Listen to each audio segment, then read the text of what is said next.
New টাউনের মৃতদেহ উদ্ধারের ঘটনায় পটাশপুর থেকে আটক এক ধৃতের নাম সৌম্য জানা। পুলিশ সূত্রে খবর, গতকাল রাতে পটাশপুর এলাকায় নাকা চেকিং করার সময় একটি ক্যাবকে দেখে সন্দেহ হয় পুলিশের। ওই গাড়িতে রক্ত লেগেছিল। এরপরে সেই গাড়ির মধ্যে থাকা ব্যক্তি সৌম্য জানা এবং গাড়িটিকে আটক করে পুলিশ। প্রাথমিক জিজ্ঞাসাবাদে পুলিশ জানতে পারে মৃতদেহটিকে নির্জন জায়গায় ফেলার জন্য ক্যাব গাড়িটিকে ভাড়া করা হয়েছিল। কী কারণে সুবোধ সরকারকে খুন করে লাল সুটকেসে রাখা হয়েছিল তা জানার জন্য ধৃতকে জিজ্ঞাসাবাদ করছে পুলিশ। আমরা প্রথমে একটা ট্রলি ব্যাগ দেখে এখানে কাজে এসেছি, এসে দেখলাম ট্রলি ব্যাগ একটা পড়ে আছে খালেতে।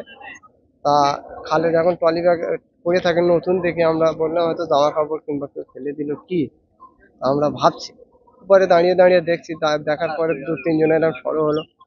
হওয়ার পরে বলছে ও ব্যাগটা এক কাজ করা হোক, তোলা হোক, তুলে দেখা হোক কি আছে।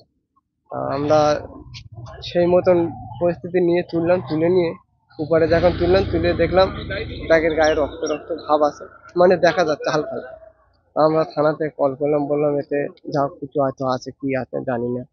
তা বললাম থানাতে কল করা হোক। থানায় কল করলাম, টেকনোলজি থানায় আসলে আমাদের আরো সব থানা নাম বলতে পারছি না কোন কোন থানা আসলে এসে তারপর থানাতে আমাদের সব নাম লিখলো। লেখার পরে ওটা নিয়ে চলে গেল। ওর ভিতরে কি আছে এটা আমাদের জানায়নি, ও হয়তো জানবো কি তাও জানি না। ঠিক আছে, এই পর্যন্ত। এখন আমাদের তো খুব আতঙ্কের মধ্যে আছে যে আমরা ফেসে গেলাম নাকি, গরিব মানুষ কাজে এসে এরকম একটা পরিস্থিতির মধ্যে পড়ে গেছে।